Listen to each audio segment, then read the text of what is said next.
నమస్తే, welcome to our channel. నేను మెసిరి.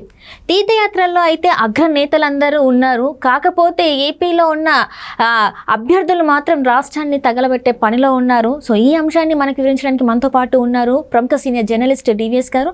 నమస్కారం సార్. నమస్తే సార్, ఇప్పుడు చూస్తుంటే రాష్ట్రంలో అంటే అక్కడున్న అగ్రనేతలు అందరేమో తీర్థయాత్రలు వెళ్తున్నారు, చూస్తున్నాం మనం. ఏ నాయకుడు ఎలా ఎక్కడెక్కడ పుణ్యక్షేత్రాలకు వెళ్ళారో ఏంటని మనం చూసాం. కానీ రాష్ట్రంలో ఉన్న అభ్యర్థులు మాత్రం రాష్ట్రాన్ని అల్లకొల్లను చేస్తున్నారు అనడంలో అతిశక్తి లేదంటారా సార్? ఆంధ్రప్రదేశ్లో ఎన్నికలు ముగిశాయి.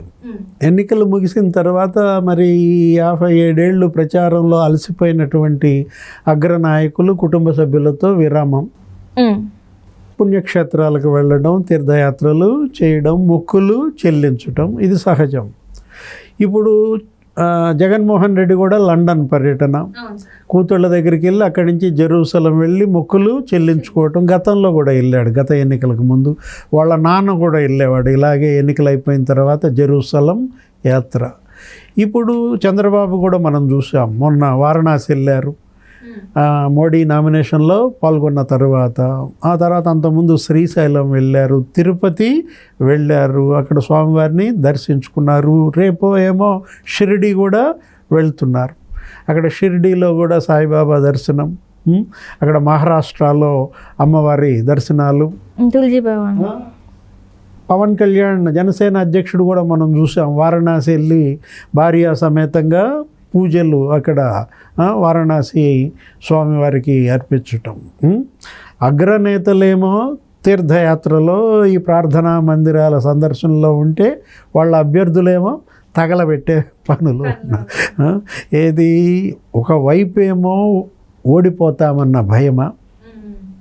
ఇప్పుడు ఇవాళ మనం చూసాం పల్నాడులో ఏ విధంగా హింస విధ్వంసాలు చెలరేగిపోతున్నాయో. కారంపూడి పైన విధ్వంసం సృష్టించారు. అక్కడ ఉన్నటువంటి వైసీపీ అభ్యర్థి పిన్నెల్లి వాళ్ళ బ్రదర్స్ రాడ్లు, అక్కడ కర్రలు, అక్కడ మొత్తం తగలబెట్టిన పరిస్థితి. ఏది టీడీపీ కార్యాలయాన్ని, వైసీపీ కార్యాలయాన్ని తెలుగుదేశం వాళ్ళు తగలబెట్టారంటారు, తెలుగుదేశం కార్యాలయాన్ని వైసీపీ వాళ్ళు తగలబెట్టారంటారు. తెలుగుదేశం వాళ్ళు 500 మందితో అక్కడ హింస విధ్వంసం చేశారని వాళ్ళ మీడియా చెప్పుద్ది. కాదు, చేసిందంతా వీళ్ళేనని వీళ్ళని ఇప్పుడు ఇవాళ హౌస్ అరెస్ట్ చేశారు. ఇలా ఎస్పీఐ ఇవాళ అక్కడ మాచర్లలో మకాం వేసి పర్యవేక్షిస్తున్నాడు. 144 సెక్షన్ విధించారు. అంతకుముందు మనం చూసాం ఎక్కడ పుంగనూరులో అసలు ఎలక్షన్ బిగిన్ అయిన వెంటనే అక్కడ ఏజెంట్లను బయటికి లాగేశారు. ఏది పెద్దిరెడ్డి రామచంద్రారెడ్డి ఆ సదుం మండలంలో. దాంతో బిగిన్ అయినటువంటి విధ్వంసం, హింస మొత్తం రాష్ట్రం అంతా కూడా విస్తరించిందనమాట. అక్కడ చూసాం ఎక్కడ రెంటాల అనే గ్రామంలో ఒక ఆడబిడ్డ పోలింగ్ బూత్ ఏజెంట్గా కూర్చుంటే గొడ్డలితో తలపై కొట్టారు. తల పగిలినా కూడా గొడ్డలి వేటుకి బూత్ వదిలిపెట్టి రాకుండా బూత్లోనే కూర్చుందన్నమాట. వీర నారి ఆమె మంజుల రెడ్డి రెంటాల్లో. అదే కాదు, మొత్తం ప్రతి చోట ఎక్కడ తిరుపతి చంద్రగిరి టీడీపీ అభ్యర్థి పులివర్తి నాని మీద హత్యాయత్నం, ఆయన కార్లు ధ్వంసం, ఒక పెద్ద యుద్ధ వాతావరణం. అక్కడ ఉన్నటువంటి ఆ ఈవీఎంలు భద్రపరిచిన స్ట్రాంగ్ రూమ్ పరిశీలనకు అతను వెళ్తే ఆ యూనివర్సిటీలో పెద్ద యుద్ధం జరిగిందనమాట. ఇదేనా యుద్ధం? ఇప్పుడు పేదలకి పెత్తందారులకి మధ్య యుద్ధం అన్నారు, ఇదే యుద్ధం అంటే? ఎన్నికలంటే ఏంటి? పోటీ. ఎన్నికలంటే పోటీ స్థాయి దాటిపోయి ఏ స్థాయికి వచ్చారు? యుద్ధం అనే స్థాయికి వచ్చారన్నమాట. ఇలా జరుగుతూ ఉంటే మనకు ఆ సిరివెన్నెల సీతారామ శాస్త్రి పాట ఏదో గుర్తొస్తుంది. అర్ధ శతాబ్దపు అజ్ఞానాన్ని స్వతంత్రం అందామా అంటూ సమాజ వినాశ పరులను స్వరాజ్యం అందామా అంటూ అతను గళమెత్తుతాడు. ఏది? ఈ గొడ్డళ్ళు, సమ్మెటలు, ఈ వేటులు, ఈ దెబ్బలు, ఇదా స్వరాజ్యం అందామా అని. ఇవాళ సిరివెన్నెల సీతారామ శాస్త్రి కనుక వస్తే మరోసారి పాట రాసేవాడు. ఏది? 75 ఏళ్ల అరాచకాలను స్వాతంత్రం అందామా, వజ్రోత్సవాలు చేద్దామా అంటూ ఆ పాటని తిరగ రాసేవాడు అనమాట. పోలింగ్ బూత్ ఏజెంట్గా ఉన్నటువంటి ఆడబిడ్డ గొడ్డలి వేటుతో తల పగలగొట్టడం స్వరాజ్యం అందామా, ప్రజాస్వామ్యం అందామా అని దాన్ని తిరగరాసేవాడు అనమాట. ఇన్స్పెక్టర్ల తలలు బగలగొట్టడం, అది వజ్రోత్సవాలు జరుపుకుందామా అనే ఒక ఇవాళ ప్రశ్న ప్రతి ఒక్కళ్ళని నిగ్గదీస్తుంది అనమాట. ఇప్పుడు రక్తపాతం వర్సెస్ సిరాపాతం, రక్తపాతం వర్సెస్ సిరాపాతం అన్నమాట. ఏది అందరూ సిరా వేశారు, దేనికి వ్యతిరేకంగా? రక్తపాతానికి వ్యతిరేకంగా అన్నమాట. ఇప్పుడు మీరేమో రక్తం చిందిస్తున్నారు, ప్రజలు ఓటర్లేమో దానికి అడ్డుకట్ట వేయాలన్న దృఢ సంకల్పంతో ఓట్లేశారు. ఎప్పుడూ చూడలేదు ఇంత పెద్ద ఎత్తున పోలింగ్లో పాల్గొనడం. స్వతంత్రం వచ్చిన తర్వాత, ఆంధ్రప్రదేశ్ ఏర్పడ్డ తర్వాత ఎప్పుడో మొదటిసారి ఫస్ట్ ఎలక్షన్ 1957లో జరిగింది ఇంత ఓటింగ్. ఇప్పుడు మళ్ళా అంత పెద్ద ఓటింగ్ 82% అన్నమాట. ప్రతి 2 గంటలకు డబల్ డిజిట్లో పోల్ పర్సెంట్ పెరిగింది. 2 గంటలకి డబల్ డిజిట్లో పోల్ పర్సెంట్ అనమాట. అంటే 9 గంటలకి నీకు 9% ఓటు ఉంటే 11 గంటలకు కాస్త 14% పెరిగిపోయింది. మళ్ళా 1 గంటకు కాస్త 17% పెరిగింది.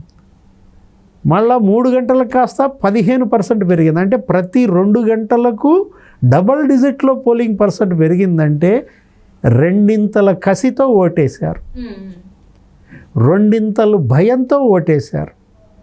అంత భయపెట్టారు ఈ 5 ఏళ్లలో ప్రజలను. అంత కసి పెరిగిపోయింది ఓటర్లలో వీళ్ళంటే అన్నమాట. అంటే వీళ్ళు చేసిన దురాగతాలు, అరాచకాలు ఆ స్థాయిలో ఉన్నాయి కాబట్టే ఇంత పెద్ద ఎత్తున ఓట్ల రూపంలో ఇవాళ సిరాపాతం అన్నది అందుకే అన్నమాట. రక్తపాతం వర్సెస్ సిరాపాతం అన్నమాట. 5 ఏళ్లలో వీళ్ళు రక్తం ఏరులై పారించారు.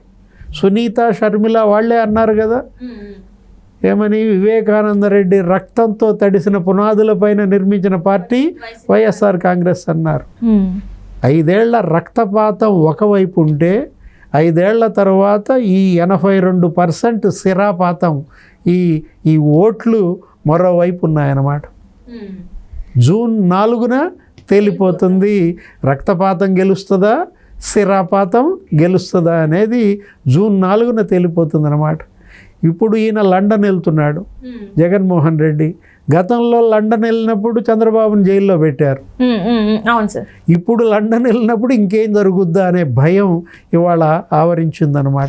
అక్కడ నిన్న నుంచి చూస్తున్నట్టే ఎప్పుడైతే సిబిఐ కోర్టు పర్మిషన్ ఇచ్చిందో అప్పటి నుంచి కూడా అనేక సందేహాలు, ఏం జరుగుతుంది ఏంటి, లాస్ట్ టైం వెళ్ళినప్పుడు ఇలా జరిగింది, మరి ఈసారి వెళ్తున్నారంటే మరి ఇంకా రాష్ట్రాన్ని ఇంకేమైనా అంటే ఓడిపోతున్నామన్న భయంలో ఇంకేమైనా చేసే అవకాశం ఉందా అని చెప్పేసి కూడా. ఇప్పుడు ఏంటి, ఇప్పటికీ వెళ్తూ లండన్కి ఇంకా స్కెచ్ అంతా పెంచారు.